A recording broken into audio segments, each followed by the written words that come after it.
Audio Jungle.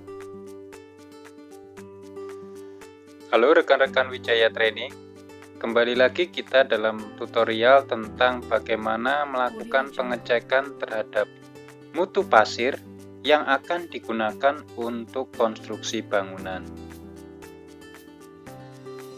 Audio Jungle. Sebelum tutorial ini kita mulai, kami minta rekan-rekan untuk klik subscribe, like dan share agar tutorial yang kami berikan semakin bermanfaat dan channel kami pun juga akan semakin berkembang. Audio Jungle. Beberapa hal yang akan kita bahas pada tutorial kali ini antara lain adalah terkait dengan referensi yang akan kita gunakan dalam melakukan standarisasi pasir. Kemudian ada tes laboratorium yang bisa kita gunakan untuk melakukan pengecekan terhadap kualitas pasir. Kemudian yang ketiga ada tes lapangan yang kita sering gunakan untuk melihat kualitas pasir. Kemudian yang keempat adalah karakteristik apa saja yang dimiliki oleh pasir yang memiliki mutu yang baik. Hal-hal inilah yang bisa kita jadikan parameter atau indikator untuk menilai bahwa pasir tersebut layak untuk kita gunakan dalam konstruksi bangunan.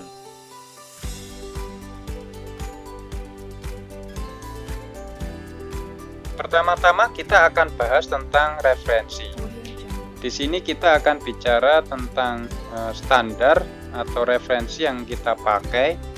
Di sini ada dua standar yang bisa kita jadikan sebagai acuan, yaitu standar internasional dan standar Indonesia. Untuk standar internasional, kita pakai ASTM C33 tentang Specification for Concrete Aggregates. Dan juga kita pakai ACI 318 tentang Building Code Requirement for Structural Concrete. Untuk lokal standar yang kita pakai adalah PBI 1971, NI 2 tentang Peraturan Beton Bertulang Indonesia, kemudian juga ada SNI Tata Cara Perhitungan Struktur Beton untuk Bangunan Gedung, ada juga SNI terkait dengan spesifikasi agregat ringan untuk beton ringan struktural, ada juga SNI tentang agregat untuk adukan dan beton, cara penentuan besar butiran, dan SNI tentang agregat beton, mutu dan cara pengujiannya. Nomor SNI-nya rekan-rekan bisa lihat pada slide berikut. Audio Jungle.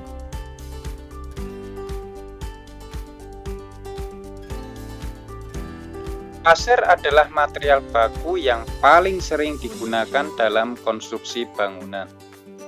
Pasir biasanya dibutuhkan dalam jumlah yang relatif banyak dan dalam penggunaannya harus dicampur dengan bahan lain untuk dapat mendukung konstruksi bangunan.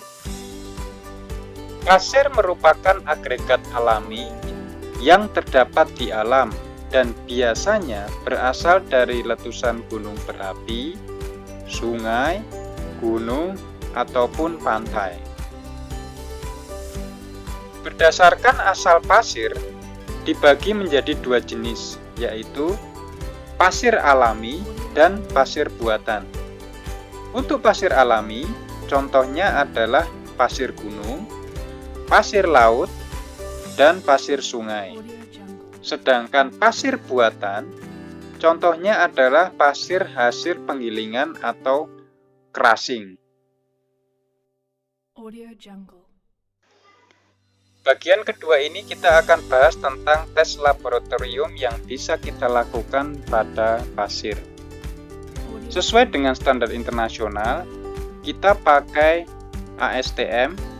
Ada beberapa jenis tes yang bisa kita lakukan, antara lain Audio Jungle. standard test method for shift analysis of fine and coarse aggregates, Kemudian ada test method for organic impurities in fine aggregates for concrete. Kemudian ada standard test method for surface moisture in fine aggregates. Kemudian ada standard test method for soundness of aggregates.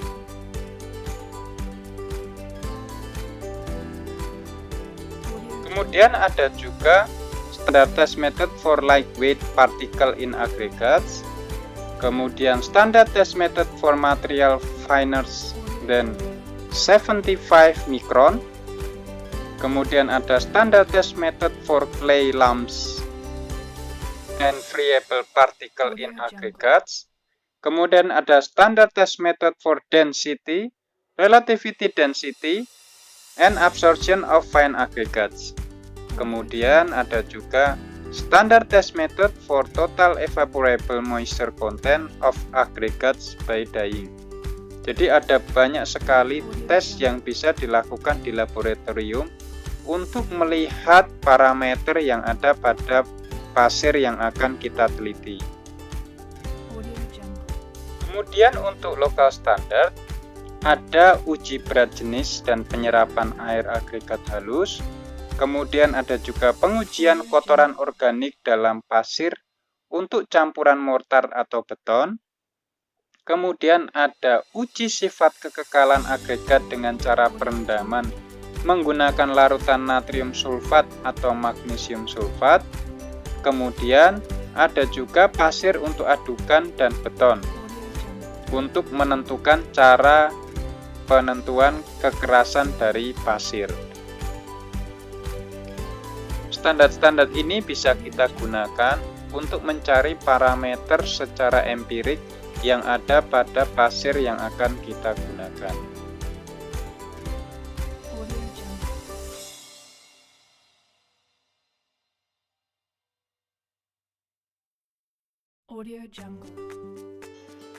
Setelah tadi kita belajar tentang tes laboratorium yang bisa kita gunakan untuk tes empirik pada pasir, selanjutnya kita akan bahas tentang tes lapangan yang bisa kita gunakan pada pasir.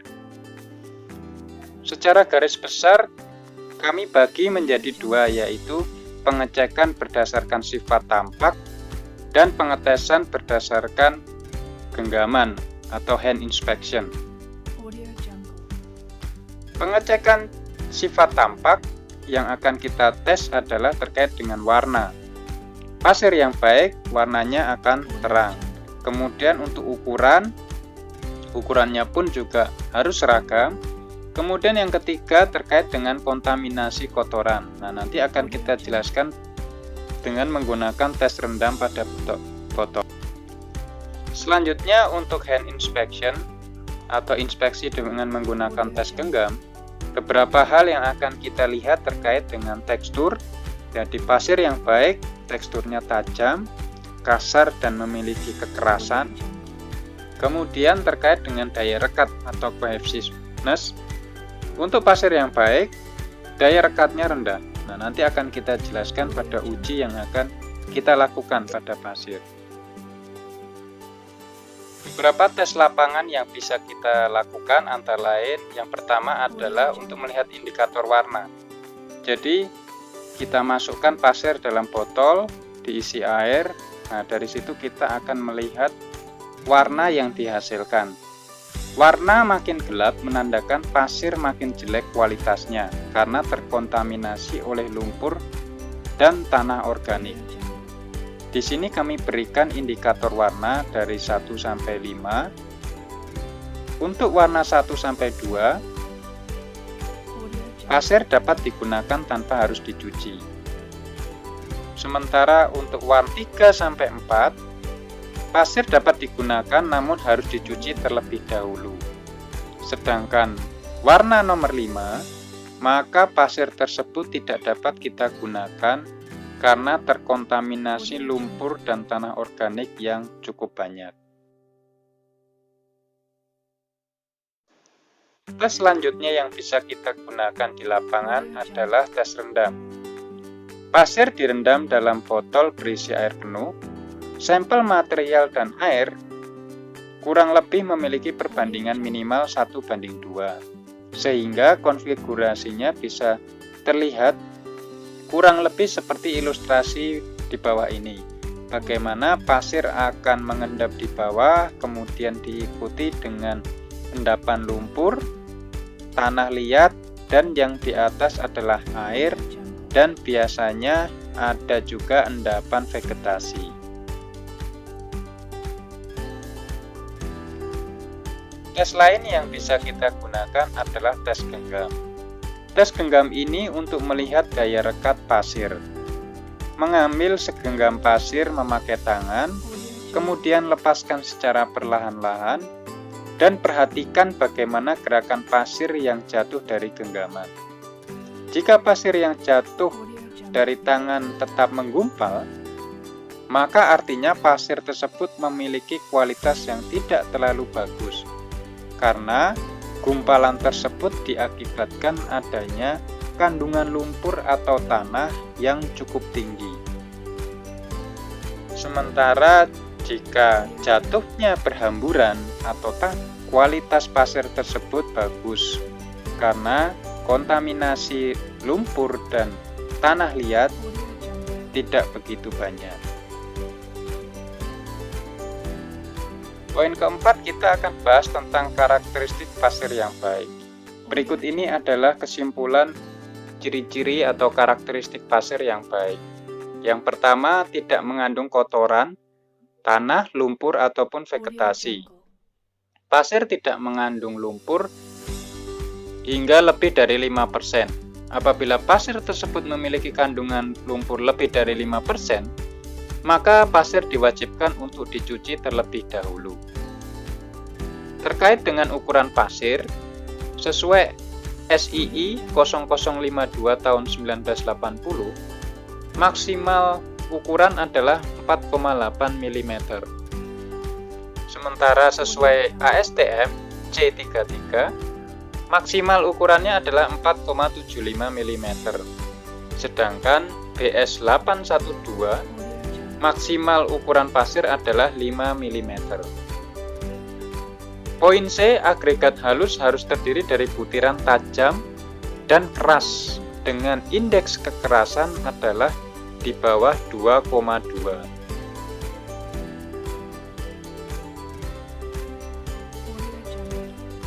Poin D, pasir mempunyai sifat yang kekal. Apabila diuji menggunakan natrium sulfat, maka bagian yang hancur maksimal adalah 10%. Sedangkan bila diuji menggunakan magnesium sulfat, maksimal bagian yang hancur adalah 15%. Kemudian yang E, susunan besar butiran-butiran pasir mempunyai modulus kehalusan yang berkisar antara 1,5 sampai 3,8. Poin F, pasir harus mempunyai reaksi negatif terhadap alkali untuk beton dengan tingkat keawetan yang tinggi.